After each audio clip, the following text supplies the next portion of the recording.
and excuse my falsetto, sweet.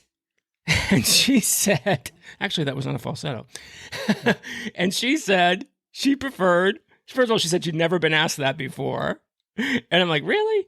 And she said she preferred boom, boom, boom, boom, boom.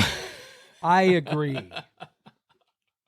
Oh my God. It's in, again, the fabric of my childhood. God, I'm so excited to be talking about Alice today for our Mother's Day episode. You know, Brad, what are your memories of this show, of Alice?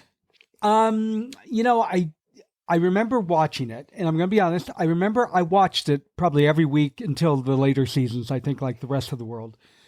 And I remember thinking this isn't so great, but I liked it. I watched it anyway. That was kind of a 70s thing, I think. So, and I was always wanting to spend more time at Alice's home. Oh, really? Not the diner? Not the diner? No, when they had more stories at the home, Mm-hmm. I liked it. And I think it's because I wanted to see a little more of her life. There was a time in there where they were going to eliminate the home stories completely. When the Stro was having some issues its first year, but we'll get into that. And that doesn't surprise me.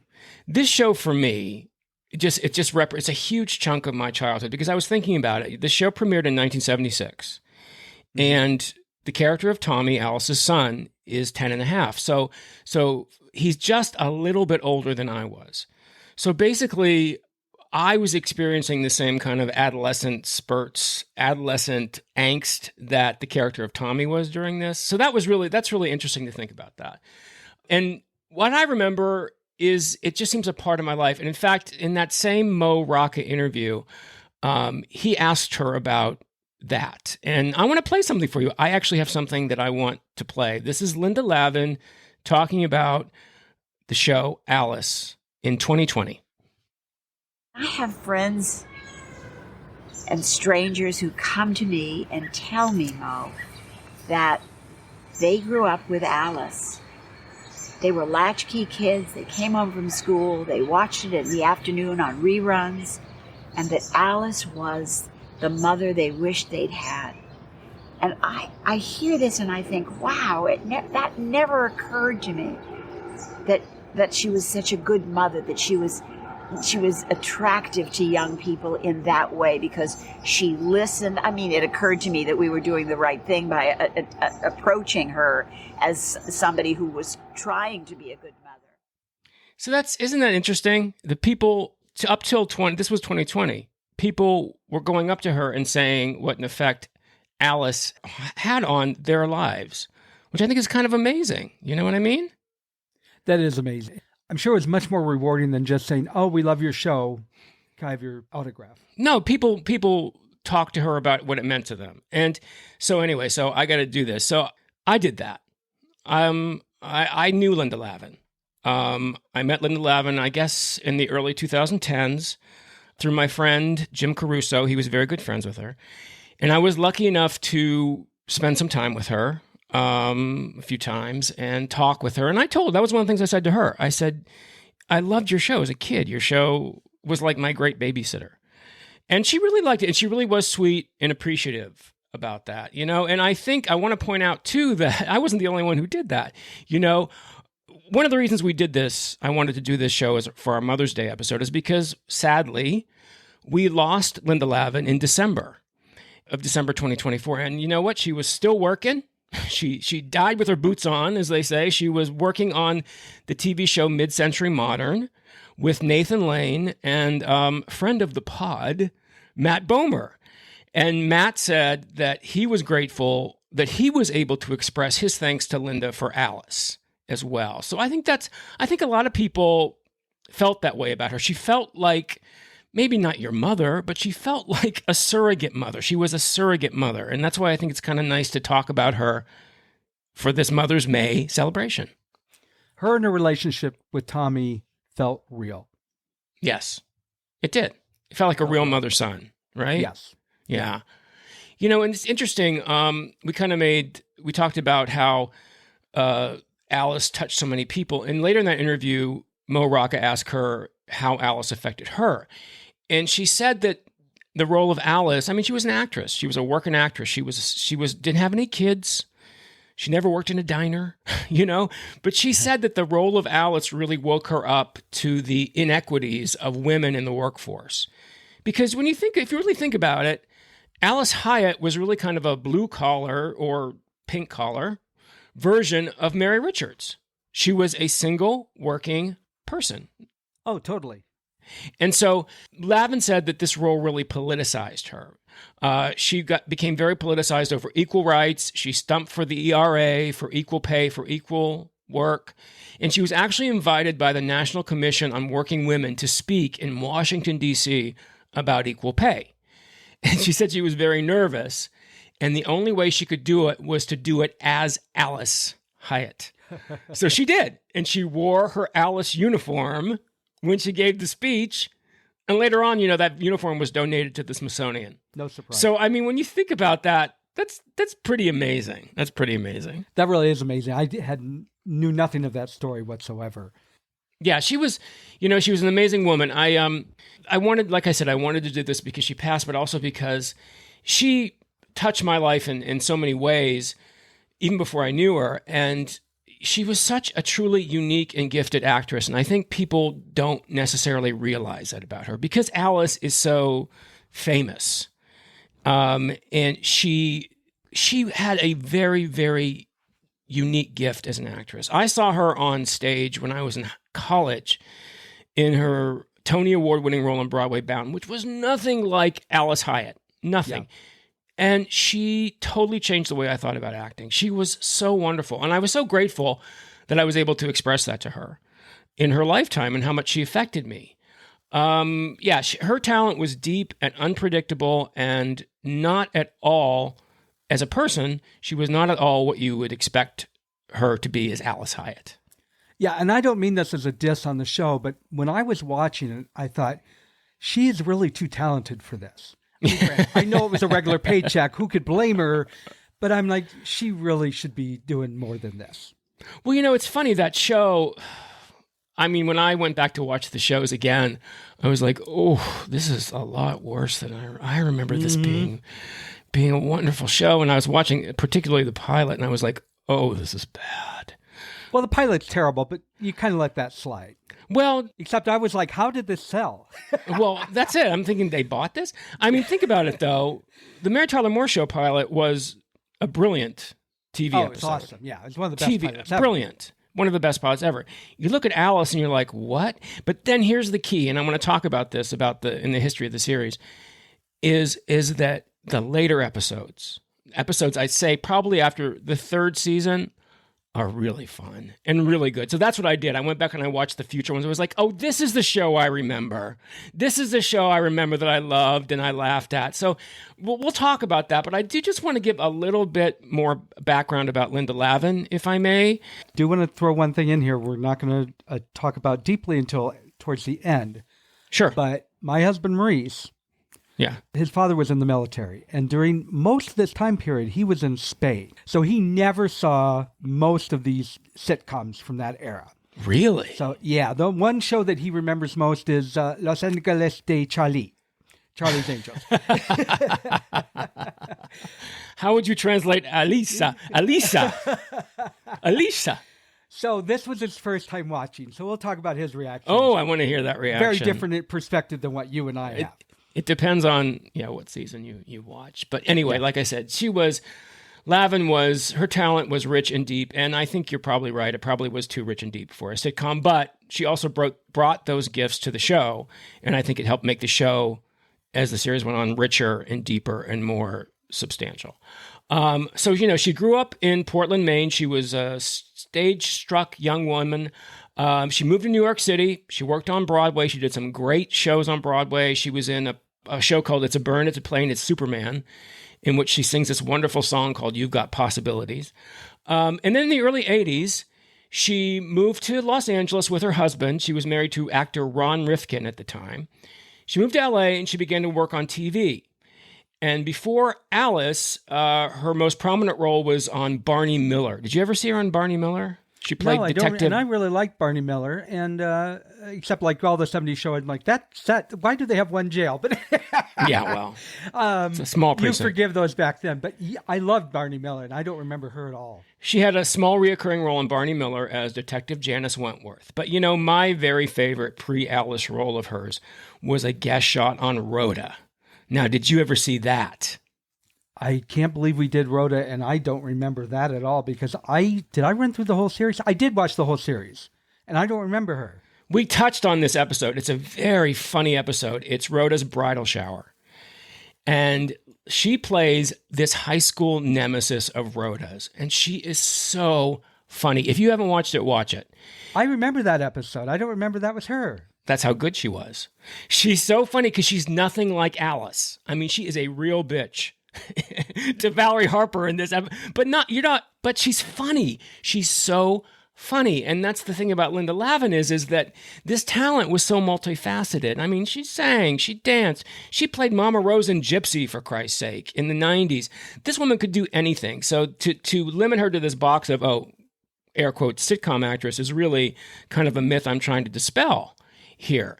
And, the show Alice, when she was eventually offered the show Alice, she was a little hesitant, but she also knew that this was probably the next step forward in her career. But before we go any further, I just want to say we need to lay some ground rules because this show was on for 9 seasons, okay? Mm-hmm. And this podcast has the potential of being just as long. So let's just say this right now. We are not going to talk about the film Alice Doesn't Live Here Anymore that this show is based on. It's a wonderful film. Ellen Burstyn won an Oscar for Best Actress. Please watch it. Maybe we'll talk about it sometime. But we'll only talk about Alice Doesn't Live Here Anymore as it pertains to this TV show, right? Does that seem fair to you? That seems fair to me. Okay, great. And it's been a long time since I saw that movie anyway. Yeah. What I will say I remember most, and I'm sure we're going to get into it more later, is it was like the transition from Mary Tyler Moore to Lou Grant. Mm-hmm. Except in reverse. You had this comedy. Yeah, this was reverse, even though it wasn't really necessarily a spinoff. The movie was very dark at times. Yeah. Yeah. No, absolutely. This was a sitcom. It's really odd to me that somebody said, let's make a sitcom out of that movie. So Yes. So, yeah, well, what happened? Well, the guy who said that was producer David Susskind. He was a TV producer, and he was also a talk show host.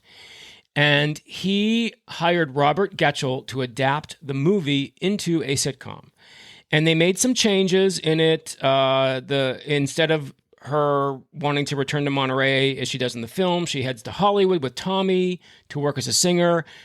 In the TV show, her car breaks down in Phoenix. In the movie, it's Tucson. And a lack of money and the car trouble forces her to set up life in Phoenix and get a job waitressing at Mel's Diner in the TV show.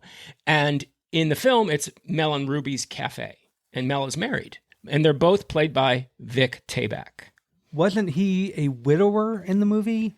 And he kept his wife's name on the diner, I think. Oh. Anyway, we're not going to go into depth in that. So Yeah, I think you're right, though. Yeah, you're right. You're right. Yeah, Absolutely. he was a widower. He was a widower. I apologize about that. So many notes. So Susskind's producer, Bruce Johnson, reached out to Ellen Burstyn about reprising her role, and she's like, no thanks. I won an Oscar. I'm moving on.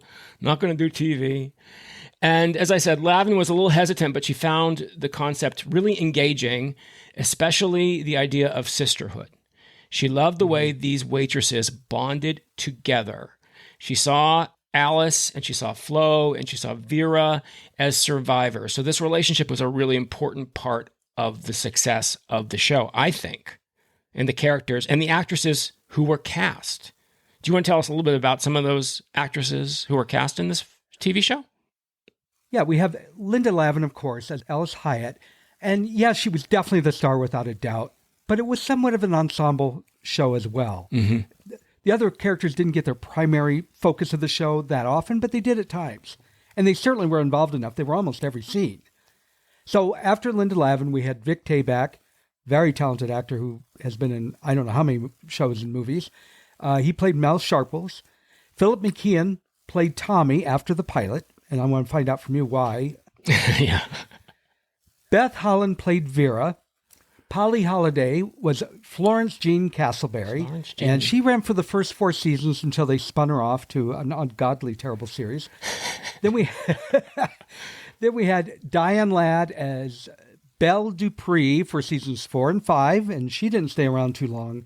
And then we ended the last 3 seasons with Celia Weston as Jolene Honeycutt. Right. And I have to add, you had a rotating group of characters, both family members and regulars at the restaurant, that were that you'll recognize pretty well known. And I'm just going to toss out a few of them.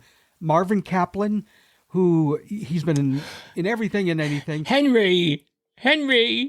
He was Henry. Was he the one that ran the garage in It's a Mad, Mad, Mad World? Yes, he was. Good eye, Brad. Good eye. It dawned on me like when the last episode that we watched to this. It's those glasses.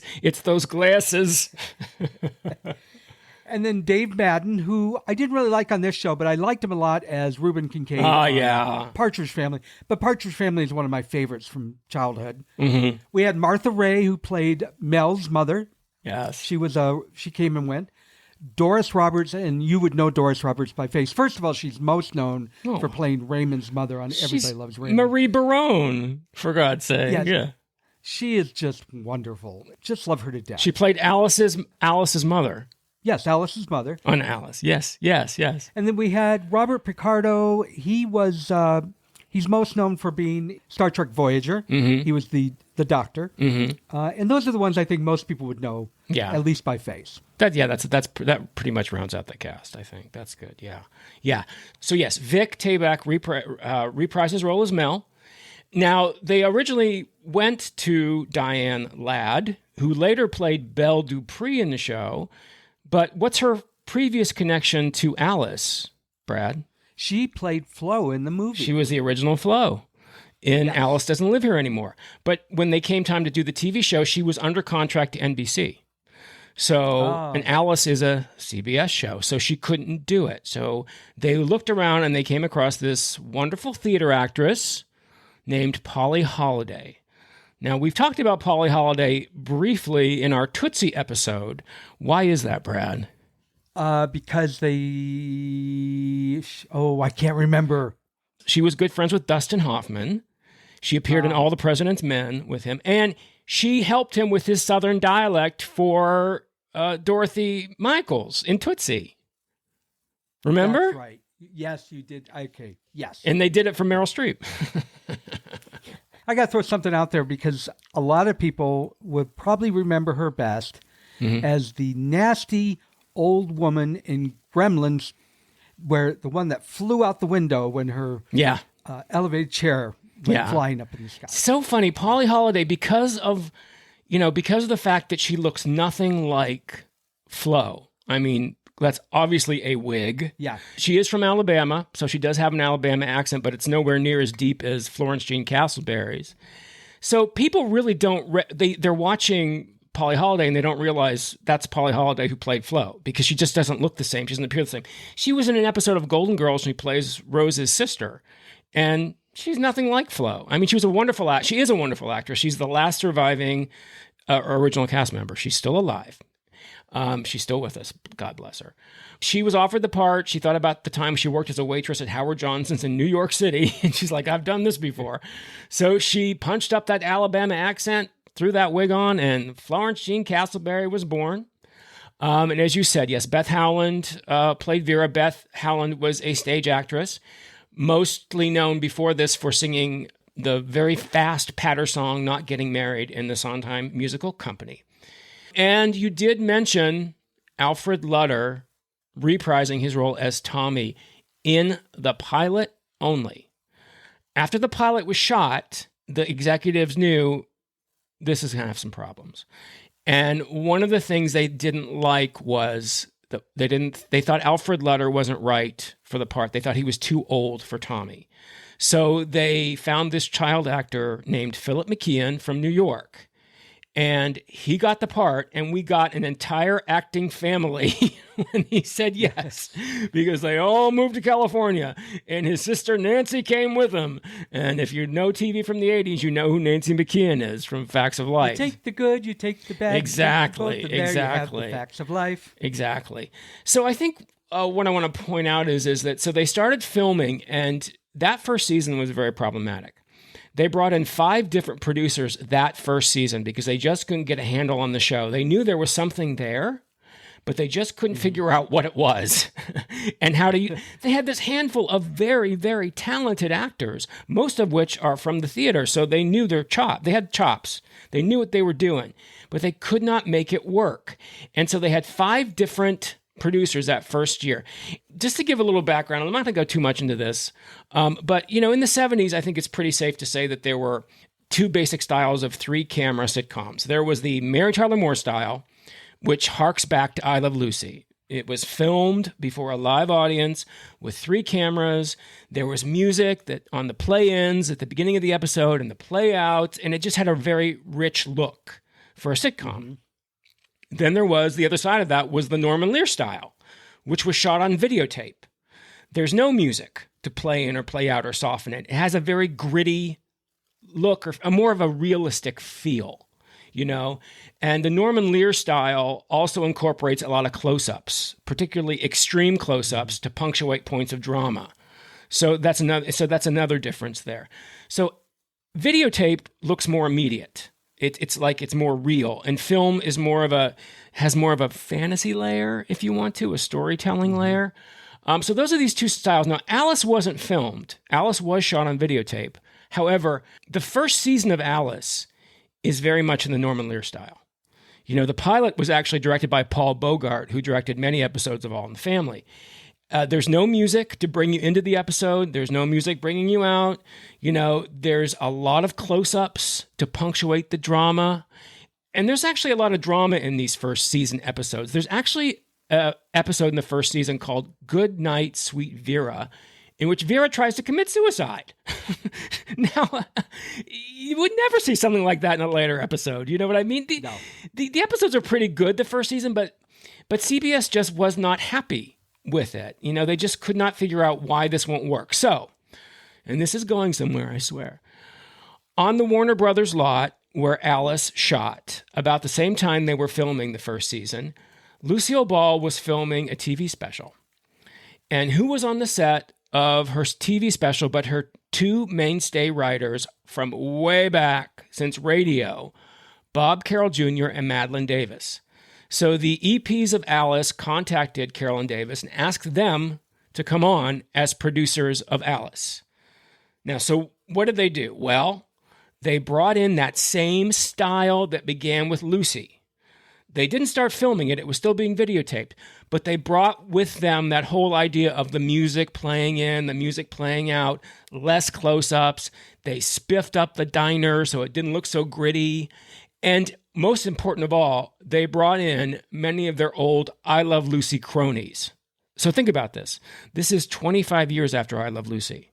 Mm-hmm. And they brought in Mark Daniels, who directed much of the first season of I Love Lucy. He was the primary director on Alice. William Asher was there too. Liz Montgomery's ex-husband came in and directed some. He directed Job Switching, the Candy Factory episode of I Love Lucy. They brought in Arthur Marks, son of Groucho Marx, and he wrote episodes along with Robert Fisher and Linda Morris. And Davis and Carroll reviewed every aspect of the series, and they served for ways to make it stronger, and they went right to the characters. They thought the characters were the show's heart. And what they did was they talked with each actor about their characters and what they liked and what they didn't. And Vic Tayback was upset because he thought Mel had no depth. He thought Mel was just tough. Mm-hmm. He wanted Mel to have more depth, be more vulnerable, more caring. And you see that. But probably the biggest change was in the character of Vera. In the pilot, which we're going to talk about in a bit, Vera's pretty much a nothing. There is nothing to this character. Don't you think so? Do you want my real response? Absolutely. I feel like Vera was a nothing through the entire series. Aww. She had some episodes. No, her only purpose was to throw out one-liners that I felt fell flat almost every time. Well, the studio audience did not agree with you because I know they didn't. I just watched an episode from that we're going to talk about, and Vera's lines almost got applause every time. It's very funny. Here's the thing. Howland said that she found the character of Vera as originally written to be clumsy and unintelligent, and she said it made her feel bad. So I think what they did was they made Vera a little more, as opposed to stupid, they made her ditzy. But they also made her a little bit like Georgette, that she was ditzy, but she also had great insight. They made her very vulnerable, very kooky, very Gracie Allen-like. And I believe that the later episodes of the show are like that. She's so one-dimensional, and they wanted to give her qualities of Gracie Allen, of Edith Bunker, I mean, even of Stan Laurel. You can kind of see that, and her self-confidence in the character grew. So obviously you don't agree with that assessment, but that's what they were going for when they revamped the character of Vera. Well, I'm glad they didn't do the Vera that was in the movie, which she needed to be put in a mental hospital because she was so insecure and so depressed. She was a difficult character to watch. Yeah. To me, this character in the series is difficult to watch because, as I said, I saw very little depth in her. I would have loved to seen her be more of a Georgette or a Edith Bunker, and I just saw her as a clown through the entire series. Except for a few episodes, I never saw much beyond that. And I remember that. I remember that distinctly when I watched the series as a regular. I kept saying, I wish they do more with Vera. I think that they really gave her levels. I feel differently than you do, obviously. I think they gave her levels, and I think Beth Haaland is a very skilled actress, and I think she communicated that. Vera was not, I don't feel like Vera in the TV show was the loser after the first season. I feel like she certainly got more attractive. You know, from that first season. I mean, she looked a hell of a lot prettier. Remember, there's an episode where Tommy actually falls in love with her. Now, Tommy would have never fallen in love with season 1 Vera. So I think her attractiveness, her kindness, her love of animals certainly played in the show. She was ditzy, but she wasn't dumb. She wasn't the butt of the joke, unless it was Mel. And then she could zing him right back again. So I see what you're saying, but I feel like there's more dimension to Vera. So what we're going to do, the format of this, is we're going to talk about 4 episodes, right? 3 episodes in the pilot. Yes. We've already talked a little bit about the pilot, but I do have a couple more things I want to say about the pilot. So in case you watch it, you're forewarned. It has no resemblance to the rest of the series. No. It's like a different show. If you want to see Beth Haaland as scary as she's ever been. Oh, wow. Yeah. I mean, that is a scary. How can any actress play that role? I mean, God bless her. No wonder she was pissed off about it. But I think the thing to remember is it's like, you know, these are the people helming this show are the people that helmed I Love Lucy. Okay. They even brought Desi Arnaz in as a guest star for one episode. Mm-hmm. He made one of his very, very rare guest appearances. And I wanted to use it today, but I watched the episode and it's just no good. So I was like, no, I'm not going to do that. He wasn't the only one. They actually, I can't remember any off the top of my head because I didn't write them down, but there was a whole slew of big stars. Oh my God. More stars walked into Mel's Diner than walked into Lucy's Bank in the Lucy Show. Art Carney, Telly Savalas, Debbie Reynolds. Debbie was there. Florence Henderson. It's just, it was like, is this Mel's Diner in Phoenix or Mel's Diner in Brentwood? I mean, I'm not really sure which Mel's Diner this is. This is their branch in Phoenix. It was along the highway. I guess they all broke It was. Well, they were on the 10. They were on the 10 on their way to L.A., so they did that. So the first episode, the pilot, is called Pilot. I thought that was funny. It is. Do you want to give us the stats on the pilot, Brad? I only know that came out August 31st of 1976. And I do want to say one thing about this. I think of this show as a 70s show. That's what I think of it as. Mm-hmm. This was just as much in the 80s as it was the 70s, which really surprised me when I looked at the dates. But the premiere was August 31st, 1976. And I can't wait to talk about this episode because it was much different, including the horrible opening. Yeah, it's kind of funny. It straddles the 70s and 80s just like I did. So the pilot was written by Robert Getchell and directed by Paul Bogart, as I said. And Robert Getchell wrote the screenplay to Alice Doesn't Live Here Anymore. So you kind of get a reason, you kind of get the understanding why maybe this episode is so different than all the other ones. Because it wasn't Groucho Marx's son writing this episode. It was the guy who wrote a very serious drama, Alice Doesn't Live Here Anymore. I can give you the synopsis of the pilot in 2 sentences. Alice agrees to go out on a date with a diner patron after he mentions he's an agent. All goes well until she realizes he's actually a hosiery salesman. That's your pilot. That's the pilot, yes. That's it. One thing I liked about the pilot that I thought they lost through the rest of the series is Alice's vulnerability.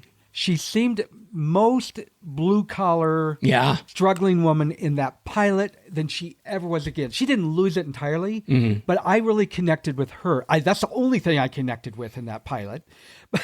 Well, it's all those close-ups, too. I mean, all those close-ups that Paul Bogart does. Yeah. So I felt like they lost that. That's the one thing I really enjoyed in that pilot. The rest was just pretty sad. Yeah, I mean, even the plot is terrible. I mean, it's so transparent. She's not interested in this guy who keeps coming in the diner, and then he says he's an agent, and it's like, doing, doing, doing. And suddenly she's, oh, yeah, we can go out. I mean, it's so problematic. And there are stupid jokes. There's this one dirty old man who comes in and keeps wanting to take Alice back into the bathroom, offering her candy bars. It's mind-bogglingly dumb. And I can't believe that CBS went ahead with, thank God they did, but I can't believe that CBS said, yeah, let's do some more of these. I wanted to get into what Maurice had to think of these shows later, but I will say when she went in the bathroom and he went in there and you hear her scream and then the audience laughter, Maurice goes, there's nothing funny about that. That was practically rape. I know, exactly. He wasn't made like a funny little old man. He was damn creepy and he looked like a zombie. It's this horrible late 70s Three's Company humor, I mean, which thankfully would be gone by the time Bob Carroll Jr. and Madeline Davis took over. I mean, I'm not saying they were Noel Coward, but still a hell of a lot better than this. The only thing I like about this episode is I like the fact that Linda gets to sing, because kind of like Irene Dunn, Linda Lavin's got to sing, and she should. She sings It Had to Be You. And the opening shot, the shot of Vera and the exploding straws, which was in this pilot and was used in the beginning of every single season. Yep. I think it's a great shot. I want to go back to Linda Lavin and her vulnerability. I do feel like she was more vulnerable. I felt like she felt more like a struggling character. However, the one thing that did drive me crazy is, you alluded to, how could any woman be so stupid to believe this guy was really an agent after... I know. I'm like, I couldn't buy into it at all. I was like, there was no shock at the end. No, it's, there's suspending your disbelief and then there's firing its ass. And you're just what the hell? It's just not all the characters. Look, most TV shows take time to find their way. This is true of any TV show. There are very few TV shows that hit right out of the gate and go. Some shows take longer than others. Alice took a while. It took an entire year and 5 different producers to find its way. But the characters did eventually change and grow. And one character who really changed was Tommy. He changed into another person. Because Alfred Lutter, the kid from the film, Alice Doesn't Live Here Anymore, played Tommy originally, and then he got canned, as we said. So this episode features Alfred Lutter, and I think they made the right choice. This kid would have been so annoying. I mean, Phil McKeon is not Laurence Olivier by any stretch of the imagination, but he's a hell of a lot cuter and just a much better fit with Linda Lavin, I think.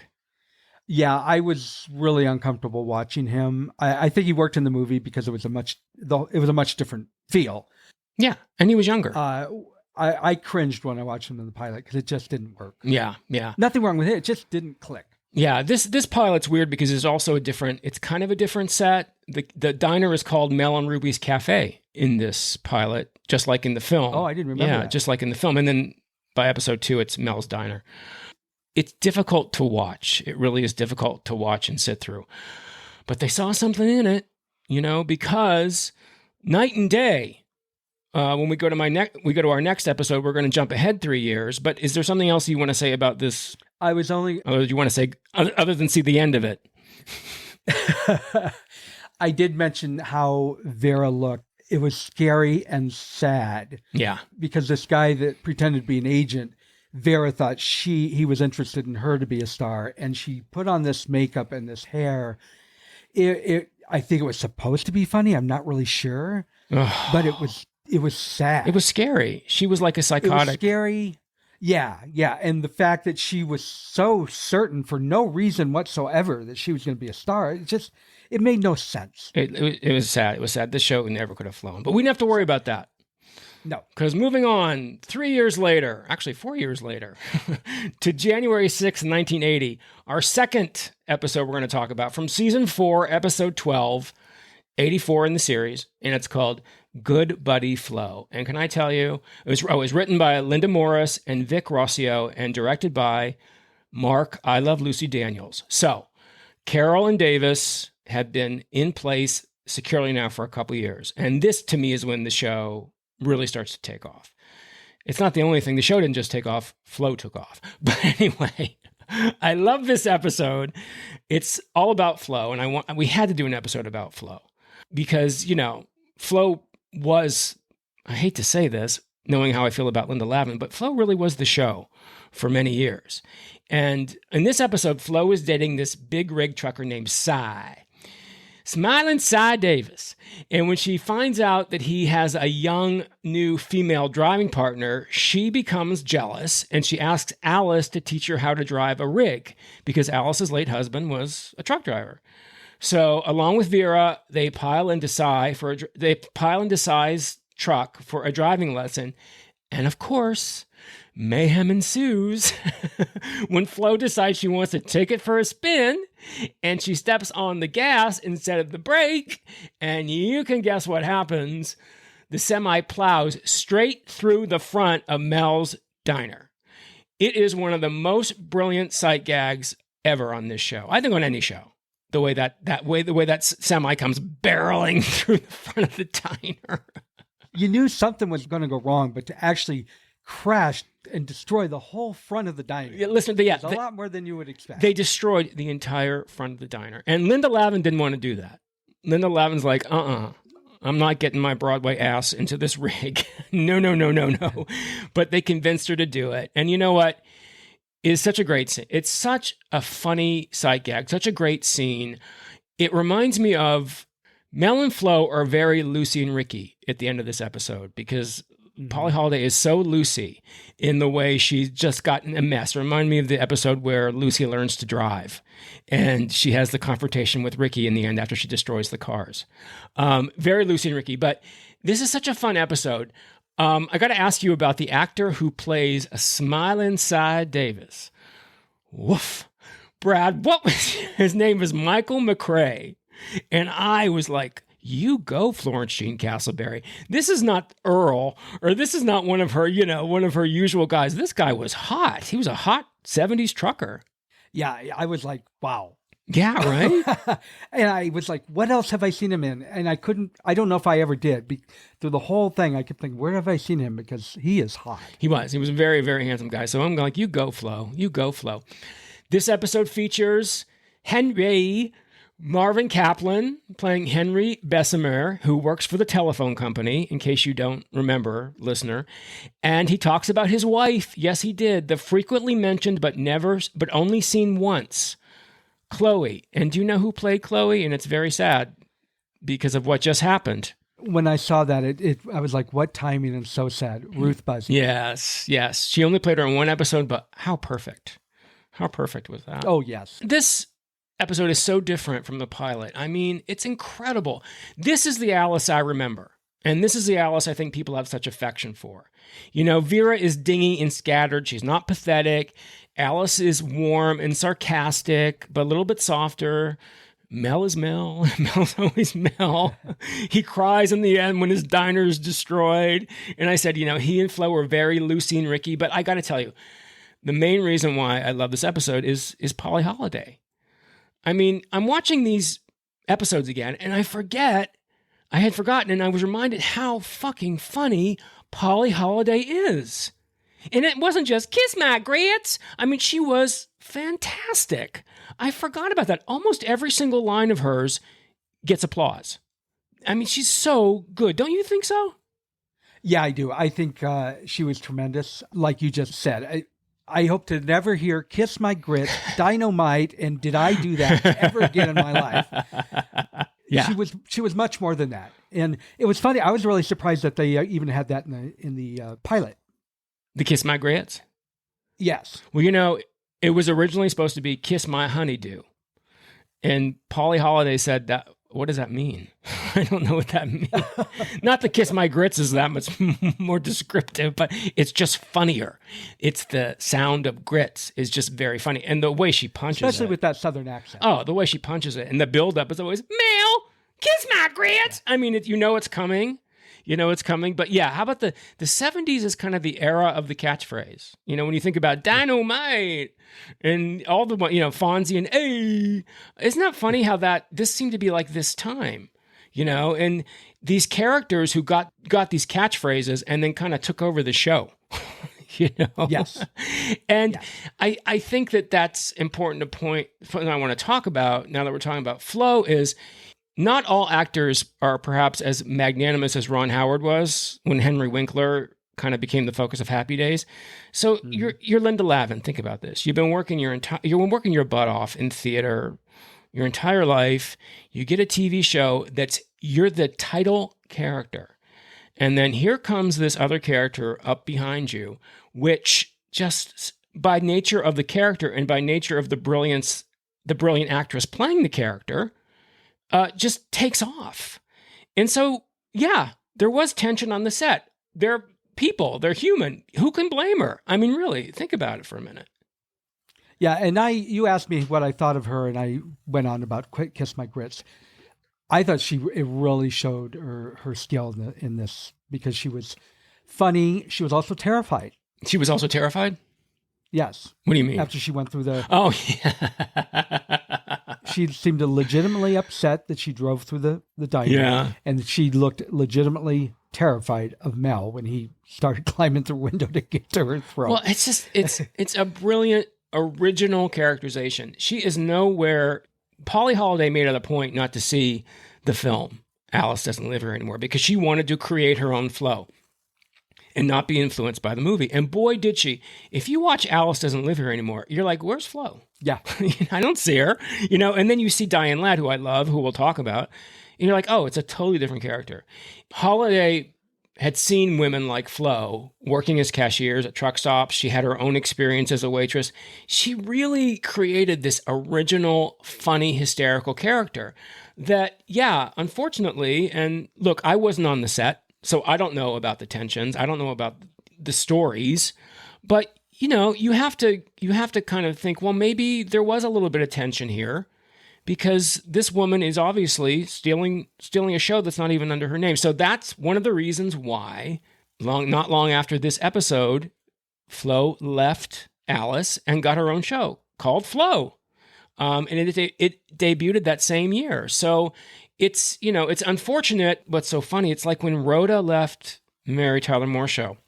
The Mary Tyler Moore Show stayed strong because it had a ground. It had the structure to withstand the departure of one of its most popular characters. So did Alice. And that's when the strength of Linda Lavin really shows as the Mary Richards of Mel's Diner. She was the one that held that together.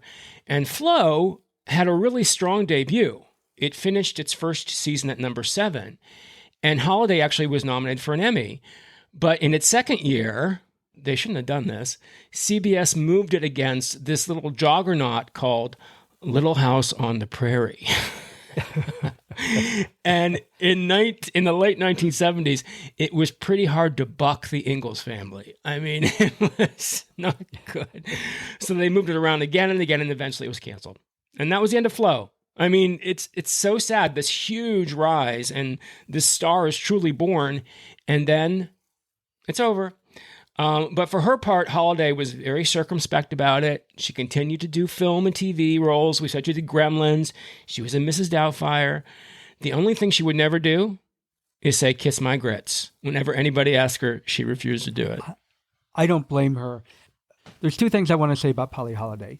First of all, I was questioning why didn't she go back? Because not many people remember this, but on The Jeffersons, Florence was spun off to her own series. Yeah. For one, and it was really bad. It had Larry Linville, and she went to work at a hotel, and when her show got canceled, they burned the hotel down, and she went back to work at The Jeffersons. and everybody was happy again. I wondered why, because she was so integral to this series, why when Flo was canceled, they didn't have her move back. Now I understand the antagonism, why that didn't happen. Yeah. And plus, maybe she wasn't even interested. I don't know about that. She probably wasn't. I mean, some people are just like, no, moving on, you know. The other thing I want to say is that because she is so Flo, it's hard to picture her as anything else. And I'm going to tell you a little incident that happened many, many years ago when I started in the hotel industry. I was working the front desk with a friend of mine, and this very elegant woman walked up, very prim and proper. She walked up to check in the hotel, and my friend said, "Oh, Minnie Pearl, I love you." And the woman responded, "Thank you. I really appreciate it. For the rest of this weekend, I'm Sarah Colley." And she went right back to herself. And that's what when I watch Polly Holiday, that's who I think of. Yeah. No, I see it. I can see that. Yeah. She was an actress. It was a part she played. She had a great run, and she continued to work. You know, I mean, she worked for the rest of her until she retired. So, I mean, she did, but she was gone. So what did the writers do? They turned to Diane Ladd to come and take her place. But here's the problem. She couldn't really play Flo. Who could she play? She was out of her NBC contract by this point. So they had to create a, air quotes, new character for her. But how do you follow Polly Holiday as Flo? I don't know how you do that. Well, it's a good thing they didn't try to do a Darren and have her actually play Flo, because that would have fell flat. Well, I mean, but what are you going to do? So you're going to have to you do like a kind of a Flo character named Belle Dupree that's kind of like Flo, but not really like Flo. And, you know, it's just, I love Diane Ladd. And Diane Ladd was a brilliant actress. I mean, 3 Oscar nominations. She was in Chinatown, for Christ's sake. We talked about her in Chinatown. So I just got the feeling, I get the feeling when I see Diane Ladd as Belle, she's kind of slumming a little bit. She's like, I'm an Oscar-nominated actress, and here I am doing a sitcom. And unfortunately, it just didn't work. She appeared in 1.5 years of the show before she said, you know what, this ain't working. This ain't working. This character, she never really, even though she won a Golden Globe as Best Supporting Actress for this part, she felt like there was no substance to this character. She could never really understand what this character was or who this character was. And I think that's how the audience felt too. You know, it's like, who is this character? She's kind of Flo, but she's not Flo. And it just didn't work. Yeah, they didn't even try to copy Flo. Yeah. MASH, when Trapper John left and they brought in BJ Honeycutt, they didn't try to make him the same character in any way. No, exactly. It was a totally different character. They were too close to the original template, I think. Yeah. So I don't think they should have gone to Diane Ladd. I think Diane Ladd would have been fine if she hadn't done it, but that's what happened. So I did want to talk about an episode really quickly that features Belle, but also features another wonderful character from Alice. It's season 5, episode 8. And it's 104 in the series, and it's called Carrie Sings the Blues. It was originally broadcast December 21st, 1980. It was written by Mark Egan and Mark Solomon and directed by Christine Ballard and Linda Lavin. Yes, she did direct 2 episodes a year after the 4th season. And it features the one and only Martha Raye as Mel's mother, Carrie. What happened in this episode, Brad? Do you remember? Mel's mother is coming to visit. She was bringing her new husband to celebrate their anniversary, even though it wasn't really a year anniversary. Right. To celebrate with Mel. And she shows up alone because her new husband, she's very flirtatious, and her new husband did not like it. And wasn't she flirting with it? Wasn't she flirting with the TSA agent? Is that who it was? I couldn't remember who I couldn't remember who it was. So she's very down, and that's why the name of the episode is Carrie Sings the Blues. She even sings, and they try to cheer her up, and everything is happy in the end, of course. Yeah. I think it's fun. You know, it's fun to have an episode with Martha Raye. You know, she was originally supposed to do just 1 episode, but the character was such a hit that she came back 11 more times. She appeared in 12 episodes as Carrie Sharples, Mel's mother. She always called Mel Chubby. And for people who don't know who Martha Raye was a wonderful actress and singer, band singer. She was in films. She appeared in Charlie Chaplin's notorious film, Monsieur Verdoux, in which Chaplin, it was the first film Chaplin made after he retired the tramp character. And he plays a Bluebeard type character, which, we really should talk about this film sometime because it's a really wonderful film. Anyway, in this film, he marries rich women and then kills them for their money. And Martha Raye plays his rich American wife that he can't kill. She will not die. It's very funny. And it's kind of the key to Martha Raye. Martha Raye is this over-the-top, zany, mugging, crazy character, just like she is in Alice. And I would love to talk about Monsieur Verdoux sometime because it's a wonderful film. But in this episode, that's who she is. I mean, this episode's basically Martha Raye mugging. And of course, it features a pie throwing because it's Martha Raye. And yeah, that's pretty much it. It's just a fun episode. It's a fun episode. When this series was on, I cringed every time Martha Raye walked in the door. Did you really? Yeah. I can understand that. There's actors I like and actors I dislike. I hated Martha Raye and everything she was in. You said mugging. Yeah. I remember my mom hating Bob Hope because she's like, he's such a ham. And that's what I feel about Martha Raye. It's like she's like, am I not? I'm funny, right? I'm funny, right? And but she is funny. She is. I don't find her funny, and I felt like she was a terrible actress who just was a ham and thought everything she said was brilliant, and I never found her the least bit funny. That's funny. It's funny. Well, how's that for being a sourpuss? That's get an opinion, Brad. Listen, she certainly is an acquired taste. A little bit of Martha Raye can go a very long way. Yes. That's why she wasn't a regular character. She was recurring. And she works best in supporting roles. She's very funny in Monsieur Verdoux.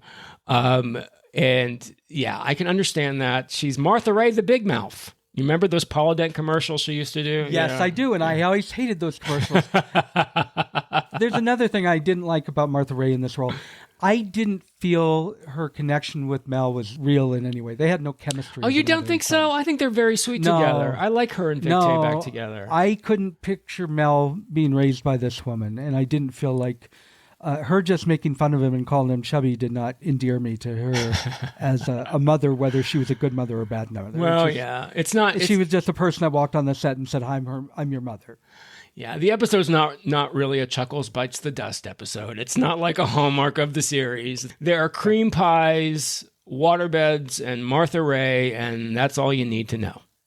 And there are actually funny moments in this episode, and I thought the waterbed was very, very funny. Yeah, that was because I remember those waterbeds. In fact, I had that waterbed, and it's funny because this is one that Maurice watched, and he had that waterbed. And they weren't the kind that stayed firm. They were like a giant ocean. That was crazy. Storm. That was crazy. Yeah, that was crazy. And the whole cast was on the bed. Oh yes, of course. That's how the episode ends. Of course. So that's Hasta la Vista, Belle Dupree. She lasted a year and a half. Her final appearance consisted of one scene in an episode, and Belle calls the diner and tells her coworkers she's taken a job in Nashville as a backup singer, and she gone. So Diane Ladd out of here. She's like, I'm going to go make movies. And I don't remember the final episode, but it's a lot of flashbacks. And my understanding is they did not use any clips with her in it. There was not one. There were ones with Polly Holiday, which was really wonderful. But there were none with Belle. Isn't it? It's like it never happened. It was Bobby Ewing dream. It was never happened because they woke up and there was the wonderful Celia Weston as Jolene. Jolene Honeycutt. Our last episode of Alice we're going to talk about from all the way up in season 9, the last season, episode 5, number 191 in the series, called Tommy's Lost Weekend. And you picked this episode, Brad. Why did you want to do this episode? I picked this episode because it's Mother's Day month, and I wanted one that focused on Tommy. Yeah, it is. And the story was by Arnold Schmidt, the teleplay by Bob Bentinson and Howard Bentinson, and it was directed by our old stalwart Mark Daniels. It's an interesting episode. It does focus on Tommy and drinking. It explores teenage drinking and how Tommy's social use of alcohol just may have turned into an addiction. So it was a very serious topic for Alice. And I chose this episode. I went through different ones that had Tommy, and he did really well, but I didn't like necessarily the storyline as well. Mm-hmm. There is actually, I looked through how people rated the episode. There is another episode that people rated as one of the best Alice episodes that focused on Tommy. I think it's Tommy was dating Mel's niece or something like that. And that didn't really interest me. So, because it was really more Tommy and Mel. So I saw this one, and I actually really enjoyed this episode. I had a challenge with it, which you may know what it is off the top of your head, but it's a very 70s thing. Oh. But I really enjoyed this episode. It was both funny and sad. Fortunately, they did not make it one of those, it's a very special episode. Right. Where it was all dark, like they did with... like the special facts of life episodes about suicide and teenage. Yes, and when you feel like you're getting to the end of your rope, tie a knot and hang on, girls. That was facts of life. Sorry. It was a good episode. Michael J. Fox, the one where his friend committed suicide, and then was also one. There was what was the facts of life spun off of Different Strokes, where Arnold was almost molested by a man. Yeah, it's not that bad at all. The worst thing about this episode is Tommy's wig. I thought it was pretty good. Did you really? Oh my God. I kept looking for the creases in his bald thing and I couldn't find them. In the episode, Tommy comes into the diner with a big cap on. And eventually the cap comes on and he's got a mohawk. And the story is that he was passed out and he doesn't remember when he had gotten the mohawk by one of his frat brothers. And apparently, Philip McKeon endured 4-hour-long process of makeup for this as the artist cemented the wig to his head. Now, I'm sorry. That looks like it was slapped on. I can't believe it took 4 hours. I thought it was terrible. I was like, oh, you could have gotten a better wig for Tommy. Come on. Okay, I did not like the wig. It did not look real the way they had the hair. Yeah. But I was impressed with the bald cap. That's what I was saying. Okay, To me, that looked real. Okay. I could not see the creases. But the hair, it was supposed to be funny, like they shaved his head, and it didn't even look like his hair. I mean, that was bad. Yeah, no. So anyway, the episode, it's a good episode. It was nominated for an Emmy Award for writing. So it was a good episode. It didn't overplay the alcoholism. I thought Linda Lavin was wonderful in this episode. And I also love Celia Weston as Jolene Honeycutt. So Celia Weston joined the series after Diane Ladd left in season 5. And I think they're like, okay, we have to get away from the older, we need to bring someone younger and someone different. They can't be a ghost of Flo. And interestingly, Celia Weston appeared in 90 episodes, the exact same number as Polly Holiday. Isn't that funny? Oh, really? The exact same number. Yeah, because I don't think you think of that. But yeah, she was on the show just as long as Polly Holiday was. She was and they finally found one that stuck. I think it was a very smart move of them to get a younger actress and to get a really good actress. Celia Weston has proven since Alice is over. I mean, all you got to do is watch In the Bedroom, Dead Man Walking. She is a wonderful actress. And she really lends this kind of a youthful quality to the show that really needed it. But she's not threatening. She was also snarky, like Flo had been, but it's a very different character. Very different character, very different energy, and I think it really complemented the other two actresses really well. And nobody felt threatened anymore. You know what I mean? She was popular, but she wasn't about to take over the show. And she's a really good actress, and she knew that this was a great opportunity for her, and she did. She went on, she started in theater, and after Alice, she went on to do some wonderful work. So yeah, it was a fun episode. I liked everybody in it. I thought it was a moving episode, and I'm really glad we got to see, and thank you for picking this one, because I love the fact that since it's our Mother's Day show, we get to have an episode which really highlights Alice the mother. And it was, as I said, season number 9, the last season. So there was a final episode. Linda Lavin originally wanted to stop after season 8, and they convinced her to do one more season. Unfortunately, that last season, the ratings were kind of in the toilet. But anyway, it was time to move on. Everybody wanted to move on. And the final episode of the series features an exciting new beginning for each of the characters because Mel sells the diner. You knew the show had to end with Mel selling the diner. Did you watch the last episode by any chance, Brad? No, I was going to, and I ran out of time, but I do have a question because I've read the synopsis many times. Mm-hmm. Did Mel sell the diner first? Because the way it's all written is Alice decided to go pursue her career. Jolene decides to open her own hair salon. But yeah. And Vera announces she's pregnant. Mm-hmm. And then Mel says he sold the diner. No. It all happens. Okay, it all happens in the same day. Well, no, I get that. Welcome to Sitcom. Yes, I know. Mel, the episode opens with Mel announcing that he sold the diner. Okay, that's better. The girls come in with this news. Jolene is quitting because she wants to open up a beauty parlor. Alice is quitting because she got a job as a singer and wants to move to Nashville. The only thing that no one has happened to is Vera. And so when Mel announces that he sold the diner, Vera faints. And then we cut to a commercial, and then we come back, and Vera comes back from the doctor, and guess what? She's pregnant because she got married in the season before.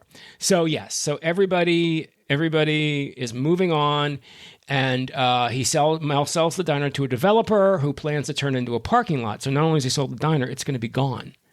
And this is kind of sweet. As a going away present, Mel gives each of the waitresses a check for $5,000 from the money he made from this huge profit for selling the diner.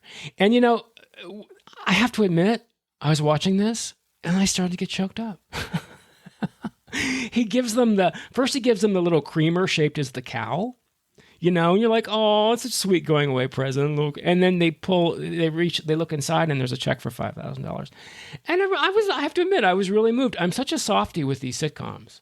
I was really moved by it. I felt a little teared up. I'm like, Alice is over. I'm like, well, it was over 45 years ago. The synopsis that you just gave is one of the reasons I did want to really watch it so we could discuss it.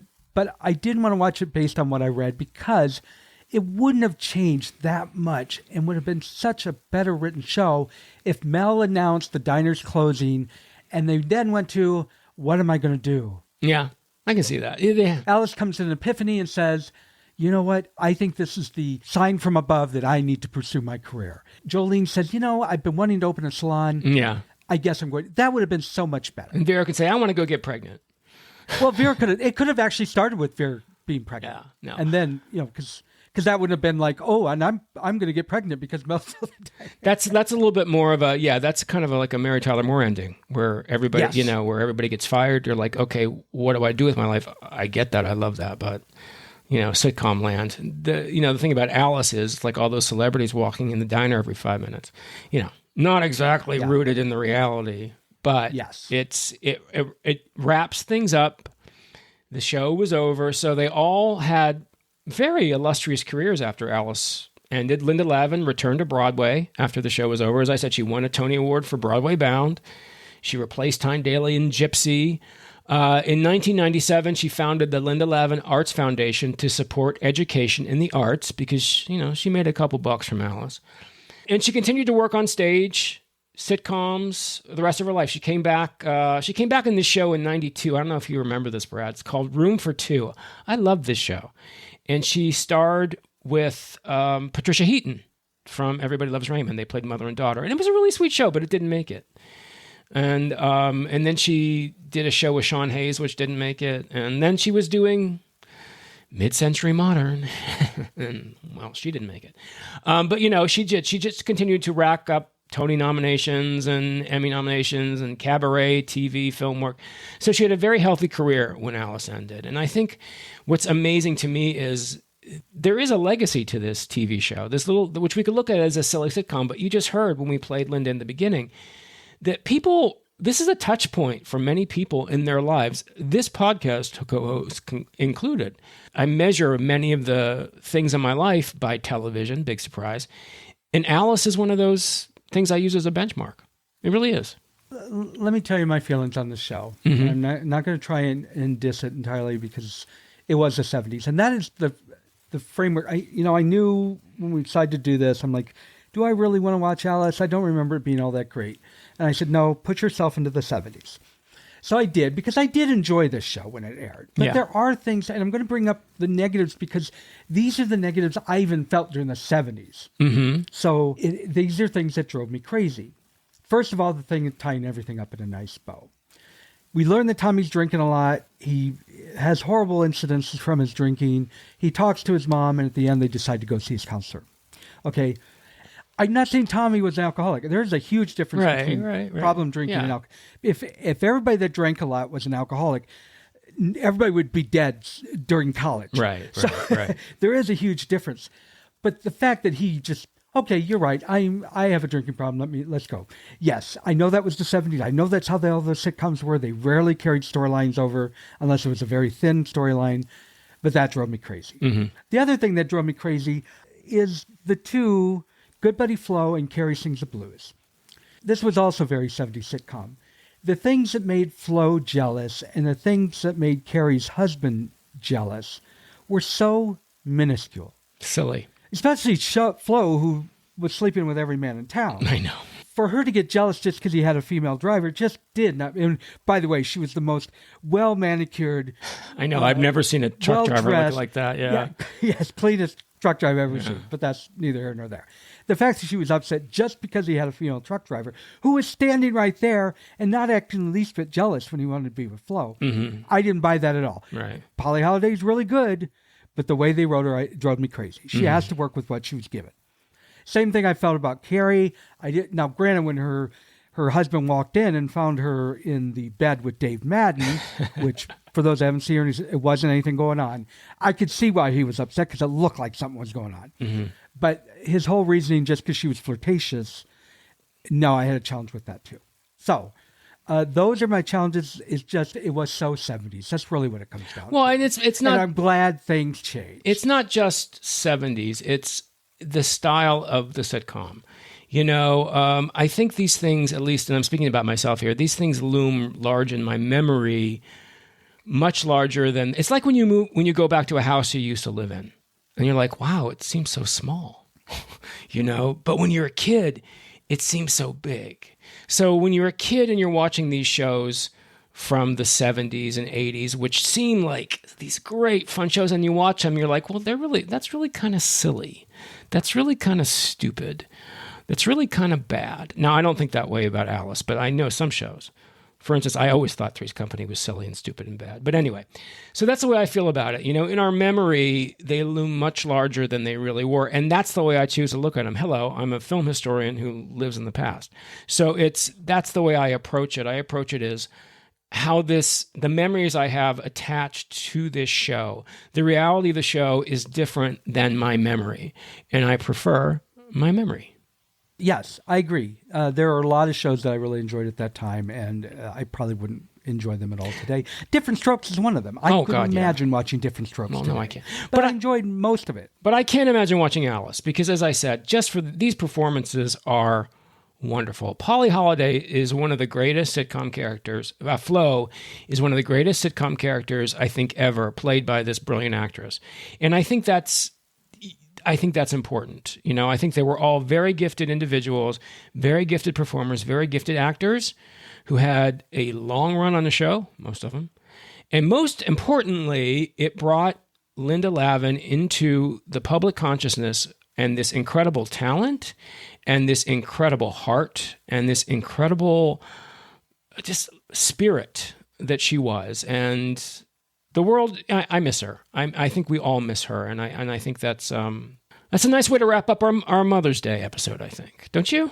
Yeah, I agree, and I do want to reiterate that despite my challenges with Alice, it was so sad to hear about the death of Linda Lavin because I knew she was an incredibly talented woman. She's part of our lives. She's part of our lives. Yeah. So, well, I believe we have one more episode for our Mother's May coming up next week. Brad, is that right? We do, and it's one of my favorite movies that I think gets overlooked too much. And I've been vamping it for the past 3 weeks, and I'll vamp it one more time. I feel like it features the biggest mother of them all. That's all I'm going to say. A very loving mother. Well, Brad, I guess that was Alice, and there's only one thing left to say. but I don't want to say it. So let's not say goodbye. Let's say good boom, boom, boom, boom, boom. No, let's say goodbye. Eat! Goodbye, everybody.